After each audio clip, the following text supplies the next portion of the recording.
Welcome back. આઇલ્ટ્સના આપણા 6th વિડીયોમાં તમારું સ્વાગત છે.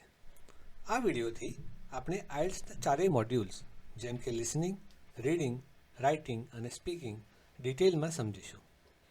શરૂઆત આ વિડીયોમાં લિસનિંગ મોડ્યુલના ઇન્ટ્રોડક્શન અને મેઇન ફીચર્સથી કરીએ, પણ સૌથી પહેલાં અમારી ચેનલને હજી સુધી જો સબસ્ક્રાઇબ ના કર્યું હોય તો સબસ્ક્રાઇબ કરી બેલ આઇકન પર ક્લિક કરી અને વિડીયોને લાઇક કરજો, જેથી અમને પણ પ્રોત્સાહન મળે આગળના વિડીયોઝ બનાવવા માટે. ચાલો આપણે ઇન્ટ્રોડક્શન ટુ લિસનિંગ મોડ્યુલથી શરૂ કરીએ.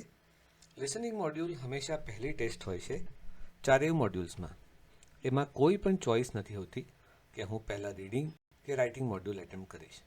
Listening test is always the first. આ ટેસ્ટ એકેડેમિક અને જનરલ બોથ ટાઈપના સ્ટુડન્ટ્સ માટે કોમન હોય છે. હવે ટેસ્ટની થોડી ડિટેલ સમજી લઈએ. ટેસ્ટમાં 40 સવાલ પૂછવામાં આવે છે અને એક સવાલનો 1 માર્ક હોય છે અને કોઈ નેગેટિવ માર્કિંગ હોતું નથી. ટેસ્ટમાં ટોટલ 40 મિનિટ્સ આપવામાં આવે છે, જે 2 ભાગમાં ડિવાઈડ કરાય છે, 30 મિનિટ્સ અને 10 મિનિટ. ફર્સ્ટ 30 મિનિટ્સ તમારે ઓડિયો સાંભળી અને ક્વેશ્ચન પેપરમાં જ પેન્સિલથી તમારા આન્સર્સ માર્ક કરી રાખવાના અને બાકીના 10 મિનિટમાં તમારા આન્સર શીટમાં કરેક્ટલી અને સાવધાનીપૂર્વક ટ્રાન્સફર કરવાના છે. એમાં કોઈ જાતની ભૂલ નથી કરવાની, કારણ કે એક ભૂલનો 1 માર્ક જશે. બીજી એક મહત્ત્વની વાત કે ઓડિયો ફક્ત એક જ વાર પ્લે કરવામાં આવે છે. જો કંઈ તમારું સાંભળવામાં છૂટી ગયું તો ઓડિયો રિપીટ કરવામાં આવશે નહીં. એટલે જ જો તમારું કોઈ ઇન્ફોર્મેશન સાંભળવાનું રહી ગયું હોય તો એને મૂકીને તમે આગળના ઇન્ફોર્મેશન તરફ વધો, આગળના ક્વેશ્ચન તરફ વધો, નહીં તો એક સવાલની પાછળ તમારા બીજા સવાલો પણ બગડી શકે છે. એના માટે તમારે ઇંગ્લિશ સાંભળવાની સારી એવી પ્રેક્ટિસ કરવી પડે. તમે આઇલ્ટ્સના કેમ્બ્રિજના લિસનિંગ અને ઓડિયોથી તૈયારી કરી જ શકો છો. એ ઉપરાંત ટેડેક્સ, YouTube, news channels, English movies જેવા કોઈ પણ મીડિયમથી તમે પ્રેક્ટિસ કરી તમારા લિસનિંગ સ્કિલ્સ ઇમ્પ્રૂવ કરી શકો છો. સૌથી મહત્ત્વની વાત, બધા ઇન્સ્ટ્રક્શન્સ ખૂબ જ સાવધાનીથી વાંચજો અને જે પ્રકારના આન્સર્સની અપેક્ષા હોય એ પ્રમાણે જ આન્સર આપજો. એનું કારણ એ કે જો તમે ઇન્સ્ટ્રક્શન્સ ફોલો ના કરો તો ચાન્સીસ છે કે આન્સર ભલે સાચું હોય પણ ખોટી રીતે લખાઈ જાય તો પણ તમને 0 માર્ક્સ મળશે. એમાં કોઈ કોમ્પ્રોમાઇઝ થતું નથી. હવે લિસનિંગ ટેસ્ટ વિશે જોઈ લઈએ કે એ 4 પાર્ટ્સમાં ડિવાઈડ કરવામાં આવે છે. દરેક પાર્ટમાં 10થી 12 પ્રશ્નો હોય છે અને ડિફિકલ્ટી લેવલ પણ દરેક પાર્ટની સાથે વધતું જાય. એટલે પાર્ટ 1 સૌથી ઇઝી હોય છે અને પાર્ટ સૌથી અઘરું એટલે કે ડિફિકલ્ટ હોય છે. પાર્ટ 1 એ 2 લોકોની વચ્ચે સંવાદ કે કન્વર્ઝેશન હોય છે. કોઈ પણ રોજબરોજના ટૉપિક જેમ કે બસ બુકિંગ, કોઈનું એડ્રેસ વિશે ડિસ્કશન છે, એવા બધા ટૉપિક્સ આ પાર્ટ 1માં ઇન્ક્લુડ કરવામાં આવે છે. પાર્ટ 2 એક મોનોલોગ હોય છે. મોનોલોગ એટલે એક જ વ્યક્તિ કોઈ ટૉપિક પર બોલી રહ્યું છે અને આ ભાગમાં કોઈ કન્વર્ઝેશન હોતું નથી. પાર્ટ 3 ફરીથી કન્વર્ઝેશન હોય છે, પણ આ વખતે 2 થી 3 લોકો એમના બિઝનેસ વિશે, કોલેજના કેમ્પસ વિશે કે કોઈ ટાર્ગેટ્સ વિશે ડિસ્કશન કરતાં સાંભળવામાં આવશે. પાર્ટ 4 ફરીથી એક મોનોલોગ હોય છે, પણ આ મોનોલોગ કોઈ એકેડેમિક વિષય પર અથવા કોઈ સબ્જેક્ટના પ્રેઝન્ટેશન ઉપર હોઈ શકે.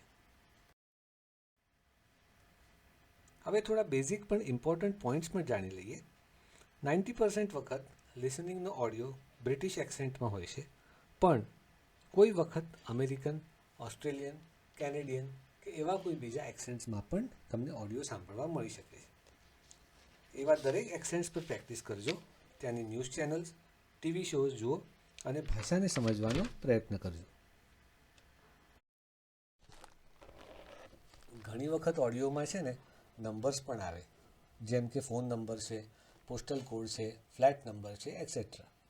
જેમ આપણે પિનકોડ કહીએ છીએ તેમ એ લોકો એને પોસ્ટલ કોડ્સ અથવા ઝિપ કોડ્સ પણ કહે છે.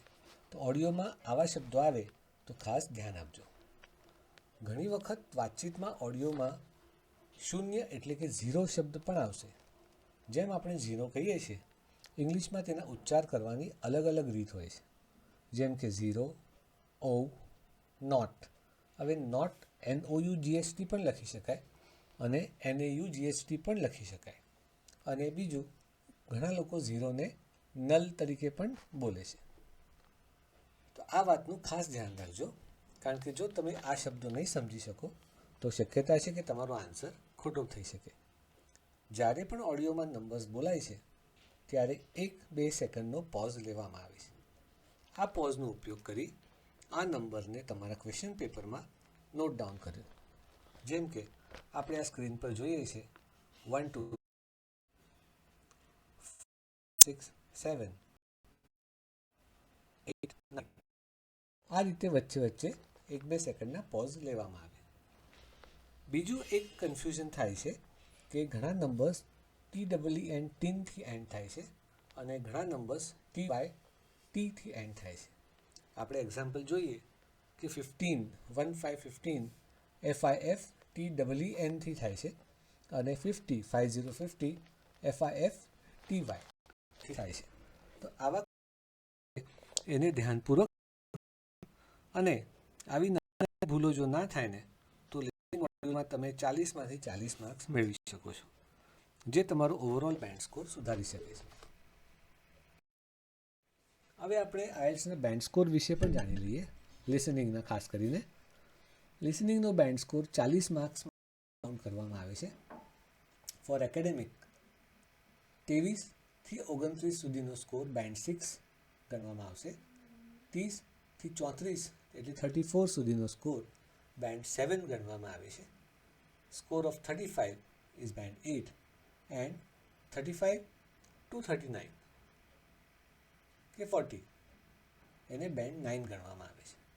જનરલ સ્ટુડન્ટ્સ માટે score of 38 is band 8 and score above 38 is band 9. General કેન્ડિડેટ્સને એટલું એક રિલેક્સેશન આપવામાં આવે છે બેન્ડ 9 માટે, પણ બેન્ડ 8 તમે જોશો તો એકેડેમિકમાં 35 માર્ક્સ પર છે અને જનરલમાં 38 માર્ક્સ પર છે. આનું ખાલી ધ્યાન રાખજો, આમાં 40 આઉટ ઓફ 40 મેળવી શકાય છે અને આ તમારો ઓવરઓલ સ્કોર પણ ઘણો સારો સુધારી શકે છે.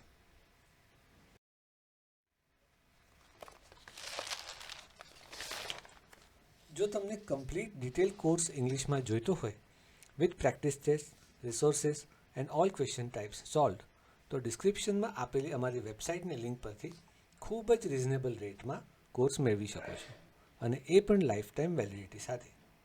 કોર્સમાં 21થી વધારે કલાકનું વિડીયોઝ અને સ્ટડી મટીરિયલ્સ અવેલેબલ છે, જે અમે ટાઈમ ટુ ટાઈમ અપડેટ કરતા રહીએ છીએ.